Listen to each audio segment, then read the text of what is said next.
জুলাই গণঅভ্যুত্থানে কুষ্টিয়ায় ৬ জনকে হত্যাসহ মানবতা বিরোধী অপরাধের মামলায় জাসদ সভাপতি হাসানুল হক ইনুকে ১০ বছরের কারাদণ্ড ও ২ লাখ টাকা অর্থদণ্ড দিয়েছেন ট্রাইব্যুনাল।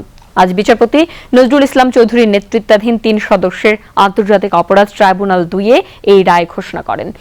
সাংবাদিকদের ব্রিফকালে চিফ প্রসিকিউটর মোহাম্মদ আমিনুল ইসলাম বলেন, সাজা বাড়াতে উচ্চ আদালতে আপিল করবে প্রসিকিউশন। এদিকে জুলাই গণঅভ্যুত্থানে চট্টগ্রামে ছাত্রদল কর্মী ওয়াসিম সহ ৬ জনকে হত্যার ঘটনায় মানবতা বিরোধী অপরাধের মামলায় সাবেক পররাষ্ট্রমন্ত্রী ড হাসান মাহমুদ সহ ২২ জনের বিরুদ্ধে অভিযোগ গঠনের মাধ্যমে বিচার শুরুর আদেশ দিয়েছেন ট্রাইব্যুনাল ২। রিপোর্ট আরফিন মাসুদের।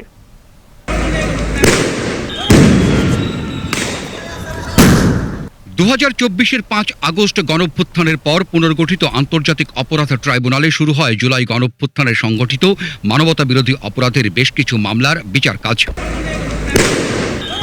এর মধ্যে অন্যতম জাসদ সভাপতি হাসানুল হক ইনুর বিরুদ্ধে জুলাই গণঅভ্যুত্থানে ছাত্র জনতার আন্দোলন দমনে উস্কানি, প্ররোচনা ও কুষ্টিয়ায় ৬ জনকে হত্যাসহ সুনির্দিষ্ট ৮টি অভিযোগের মামলা। গত বছরের ২৫ সেপ্টেম্বর প্রসিকিউশন ফরমাল চার্জ দাখিল করলে শুনানি শেষে একই বছরের ২রা নভেম্বর আনুষ্ঠানিক অভিযোগ গঠন করে ওই বছরের ১ ডিসেম্বর থেকে শুরু হয় মামলাটির সাক্ষ্য গ্রহণ। পরবর্তীতে রাষ্ট্রপক্ষের ১০ জন ও ২ জন সাফাই সাক্ষীর জবানবন্দি, জেরা ও যুক্তিতর্ক উপস্থাপন শেষে চলতি বছরের মে মাসের ১৩ তারিখ শেষ হয় মামলাটির বিচার কাজ। বিচারপতি নজরুল ইসলাম চৌধুরী নেতৃত্বাধীন ৩ সদস্যের ট্রাইব্যুনাল ২ মঙ্গলবার এই মামলার রায় ঘোষণা করেন।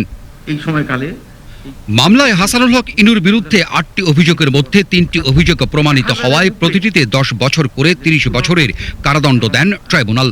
তবে ৩টি অভিযোগের সাজা একসঙ্গে ১০ বছর ভোগ করবেন হাসানুল হক ইনু। পরে সাংবাদিকদের ব্রিফ করেন চিফ প্রসিকিউটর মোহাম্মদ আমিনুল ইসলাম। বলেন, হাসানুল হক ইনুর বিরুদ্ধে আনা সবকটি অভিযোগ প্রমাণে সক্ষম হয়েছে প্রসিকিউশন, তবে রায়ে সন্তুষ্ট নয় রাষ্ট্রপক্ষ। প্রসিকিউশন পক্ষ প্রত্যেকটি চার্জ তার বিরুদ্ধে সন্দেহাতীতভাবে প্রমাণ করতে সক্ষম হয়েছে। আসামি হাসানুল হক ইনুর বিরুদ্ধে ৩টি চার্জে প্রতি চার্জে ১০ বছর করে ৩০ বছরের সাজা দিয়েছে এবং ২ লক্ষ টাকা জরিমানা করেছে। আমরা এই রায়ে মোটেই সন্তুষ্ট নই। আমরা মনে করি তাকে সর্বোচ্চ শাস্তি দেওয়া উচিত ছিল। তিনি ৩০ বছরের দণ্ডপ্রাপ্ত, তবে সাজাটা উনি কনকারেন্ট যেহেতু দিয়েছে, প্রত্যেকটা সাজা তিনি একত্রে ভোগ করবেন। চিফ প্রসিকিউটর বলেন, সাজা বাড়াতে উচ্চ আদালতে আপিল করবে প্রসিকিউশন। এই রায়ের বিরুদ্ধে আমরা অবশ্যই আপিল করব। পাশাপাশি আমরা মনে করি যে ৩টি চার্জে তারা শাস্তি দিয়েছেন, এই 3টি রায়েও এই শাস্তি অপ্রতুল। এই সাজা বৃদ্ধির জন্য আমরা আপিল করব।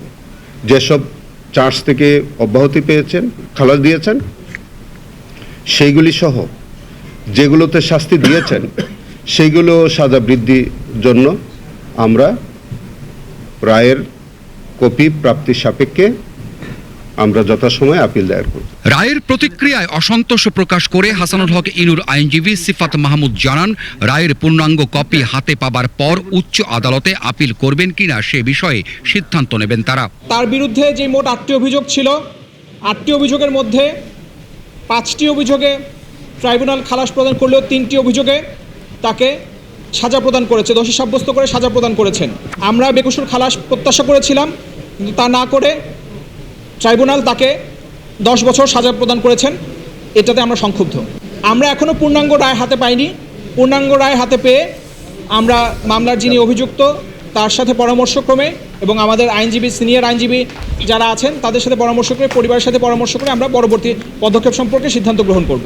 এদিকে জুলাই গণঅভ্যুত্থানে সংগঠিত অপর এক মামলায় চট্টগ্রামে ছাত্রদল কর্মী ওয়াসিম সহ ৬ জনকে হত্যার ঘটনায় মানবতা বিরোধী অপরাধে সাবেক পররাষ্ট্রমন্ত্রী ড হাসান মাহমুদ সহ ২২ জনের বিরুদ্ধে অভিযোগ গঠনের মাধ্যমে বিচার শুরুর আদেশ দিয়েছেন ট্রাইব্যুনাল ২।